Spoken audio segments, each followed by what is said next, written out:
At 2:47 a.m. the ground shook but no one noticed. No sirens, no warnings, no jet trails, just silence and then collapse. Deep beneath the Anti-Elbanon mountains, Hezbollah's most secure underground fortress disappeared in seconds, obliterated by an American bomber, dropping a weapon designed not to explode on impact but to burrow itself into the very marrow of the earth. This wasn't a war, this wasn't even a battle. This was a statement in a world where enemies hide in tunnels, bunkers and shadows. America has found a new way to strike, faster, quieter and deeper than ever before. Today we take you inside Operation Black Echo, the secret mission that changed everything, and the weapon that turned a mountain into a tomb. Because in this new era of warfare, it's not how big you fight, it's how well you end it. Follow me by clicking the subscribe button now. Let's get started. It started with a whisper, just a fragment of intercepted chatter from a dark corner of the internet. Then came the satellite images, small crates being hauled under camouflage nets in the Beaker Valley. Night after night, infrared footage showed trucks arriving at an obscure site nestled deep in the Anti-Elbanon mountains. But this wasn't just another Hezbollah weapons depot. This was different. This was personal. On June 2, 2025, U.S. Central Command received confirmation that the militant group Hezbollah was preparing to launch a wave of kamikaze drones armed with high explosive payloads targeting American oil tankers in the eastern Mediterranean. The drones weren't old Iranian copies. These were new, compact, fast, hardened against jamming, and they were being coordinated from a fortified bunker embedded nearly 300 feet beneath solid rock. The threat wasn't theoretical. Intelligence reports suggested a launch window within 10 days. The target, multiple U.S. flag tankers scheduled to pass near Cyprus and Crete. A successful strike wouldn't just global supply, it would undermine American credibility across the region. The administration had to make a decision fast. By June 4, a National Security Council meeting was underway in Washington. CIA analysts presented a grim assessment. We're not just looking at a weapons depot, one officer said. We're looking at a nerve center, command, control and drone warfare operations, all buried under a mountain. A retired general at the table said it plainly: we either collapse that mountain or Hezbollah collapses our position in the Mediterranean.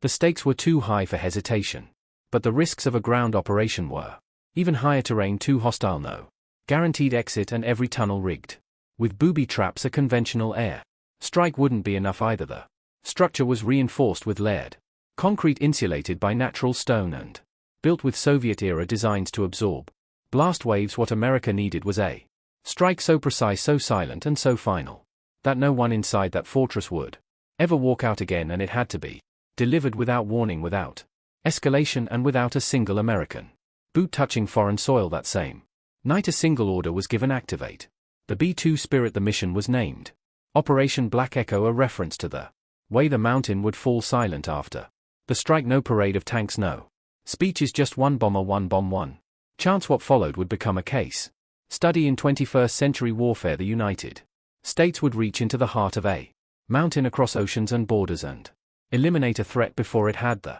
chance to launch, not with headlines, not with fanfare, but with the kind of silence only stealth bombers and bunker busters know how to deliver. And in that silence the battlefield would change forever. From the sky it looked like nothing, just a stretch of grey limestone ridges near the Syrian-Lebanese border, dusted with scrub trees and forgotten by maps. But buried beneath that quiet mountain was one of the most fortified Hezbollah command bunkers ever constructed, known only by its code name in U.S. intelligence circles: Site 72 Alpha, B-2 Spirit launch, and GBU-72 drop.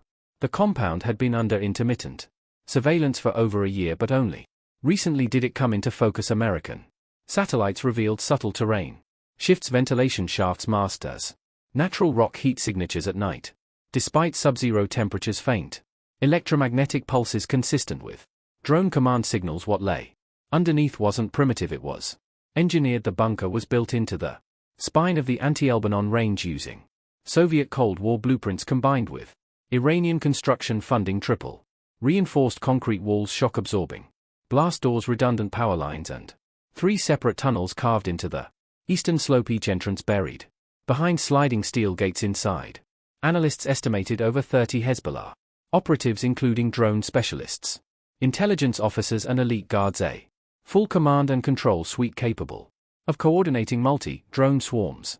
Dozens of Shard-type drones. Pre-programmed with GPS kill zones in the Mediterranean at deep-level munitions. Chamber protected by 200-plus feet of rock. What made Site 72 Alpha so dangerous wasn't just its contents but its confidence. Hezbollah believed this fortress was untouchable, hidden from Israeli jets, beyond reach of artillery. Hardened against bunker busters, it was their crown jewel, a silent threat beneath the earth, daring anyone to try and touch it. But they miscalculated, because American war planners weren't just looking at maps, they were modeling terrain depth, testing explosive penetration, mapping airflow through tunnels, feeding satellite data into AI simulations to find structural weak points. By the time the plan was signed off, Site 72 Alpha wasn't a mystery anymore, it was a blueprint waiting to be shattered. This wasn't going to be a warning shot, it was going to be a message the mountain they trusted would become their tomb if America had waited. Do you think Hezbollah would have struck first, or did we make the right call hitting them before they could move? Tell us in the comments below and stay with us, because what happened next was unlike anything we've seen in decades. At precisely 2:41 a.m. local time, the desert wind over eastern Lebanon was still. No sound, no movement. The stars hung frozen above the Anti-Elbanon mountains, unaware that something deadly was already on its final descent, 35,000 feet above the clouds. Invisible to radar, a B-2 Spirit stealth bomber cut across the night sky like a phantom. It carried one payload, one mission, one chance to erase a fortress buried beneath centuries of stone. The bomb was the GBU-72B Hellspike, the most advanced earth-penetrating weapon in the American arsenal. 5,000 pounds of hardened steel, guided by AI-enhanced terrain mapping and GPS laser correction. It wasn't built to make a loud entrance, it was built to go deep, far past where any conventional weapon could reach, and destroy from the inside out. At 2:47 a.m. the bomb was released. It didn't whistle, it didn't roar, it vanished into the cold air like a ghost falling to earth below. The mountain slept, but within seconds that sleep turned to annihilation. The GBU-72 struck the outer slope of the eastern face, penetrating through nearly 280 feet of limestone and concrete. Sensors on board calculated depth in real time, adjusting the fuse by microseconds, and then silence. 3, 4, 5 seconds passed, then the mountain buckled from deep within. A muffled thunder bloomed outward like a heartbeat in stone. Dust exploded from cave mouths. Shock waves burst through internal tunnels. Cameras aboard, surveillance drones caught something chilling. Vents imploding inward as the mountain collapsed upon itself. No fireball, no flare, just internal destruction. A pressure wave that shattered every room, every structure, every breath of air inside that bunker. The munition storage chamber ignited moments later, sending a delayed secondary blast that forced the mountain to shift. Rocks split, support beams failed, steel doors twisted like paper to anyone within. There was no escape, no corridor to run to, no surface to claw toward. The earth had simply swallowed them back. Aboard the USS George H.W. Bush, parked quietly in the eastern Mediterranean, mission control watched seismic feedback register on underwater sensors. They didn't cheer, they didn't speak. The screen simply displayed 2 words: objective neutralized. For Hezbollah's most secure command post, there was no counterstrike, no rescue, no transmission. All radios went dead. Site 72 Alpha was gone, not bombed, not shelled, erased. And for America it was proof of a doctrine reborn: don't wait, don't warn, don't miss. One bomber, one bomb, one mountain collapse begins. Vanished threat. The mountain had fallen, and with it the illusion of invincibility. The mountain had fallen, but not everything inside had died amid the collapsed stone and twisted rebar of Site 72 Alpha. A narrow secondary tunnel, likely an emergency escape shaft, had held, and from its eastern exit, hidden beneath a thicket of scorched cedar trees, movement began. 8 Hezbollah fighters, bruised and shaken, emerged into the cold mountain air. They carried rifles, one dragged a satellite case, another clutched a bleeding arm. They were alive, but only barely. The fortress was gone, their comrades were dust, but these men had trained for this. They thought escape meant survival. They were wrong. 20 minutes earlier, while the bomb was still descending, an infrared satellite in low Earth orbit had marked every heat signature inside the bunker. After the strike it continued to scan it, noticed when the thermal profile changed, when 8 signatures broke away from the mass and began moving uphill. At 3:04 a.m. those coordinates were relayed directly to an Israeli F-35I, a Deer patrol aircraft silently loitering 40,000 feet above the Golan frontier. The ADR's advanced ANAQ-37 sensor suite confirmed movement fast Erratic low to the ground, not civilians. Not wildlife, armed men on the run within. Seconds a second F-35 I joined the formation. There was no debate, no radio chatter. The targets had been marked, tracked and classified from 18,000 feet. 2 GBU-39B small diameter bombs were released, sleek, deadly and nearly invisible, each weapon locked onto a laser signature provided by the aircraft's shared sensor network. Mid-flight the bombs adjusted their fins. Wind-corrected trajectory realigned, no room for error below the Hezbollah. Fighters had no idea. They thought the attack was over, that the mountain had simply failed, that maybe, just maybe, they could disappear back into Lebanon's shadows. But war had changed and death no longer needed to be close to be personal. The bomb struck the ridge line with pinpoint accuracy. There was no firestorm, just a blinding pulse of compressed air, a bloom of dirt and stone, and then stillness. When the dust cleared, nothing moved. Thermal scans confirmed 8 heat signatures had vanished. No secondary explosions, no collateral damage, just surgical elimination. A message from the sky delivered in silence back aboard the monitoring station's analysts marked the strike complete. One whispered, they thought they had a way out. Another replied, not anymore. This wasn't just a follow-up strike, it was a new chapter in warfare, a demonstration that there are no escape routes anymore, not from satellites, not from stealth, not from the weapons that think faster than humans ever could. Hezbollah had bet everything on a mountain, and now even the shadows could no longer hide them. To understand what happened that night in the anti-Elbanon mountains, you have to understand the weapon that made it possible. It wasn't just a bomb, it was a breakthrough, a tool of surgical destruction crafted for one mission: to kill what hides deep beneath the earth. The GBU-72B, nicknamed Hellspike by its engineers, is not a relic of the past, it's the future of warfare. At 5,000 pounds, this deep, penetrating bomb isn't built to explode on contact, it's built to travel to.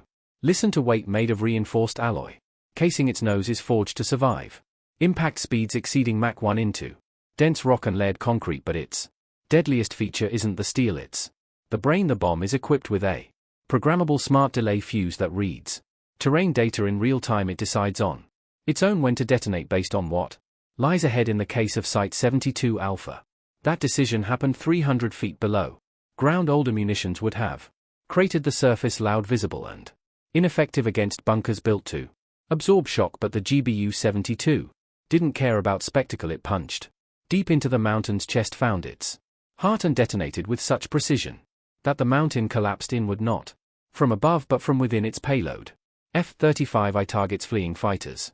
Over 1,000 pounds of explosive charge, engineered to release a pressure wave strong enough to pulverize underground architecture without igniting unnecessary surface destruction. But this weapon doesn't operate in isolation. Its guidance is tethered to high-resolution satellite imagery, synthetic aperture radar, and 3D geological modeling.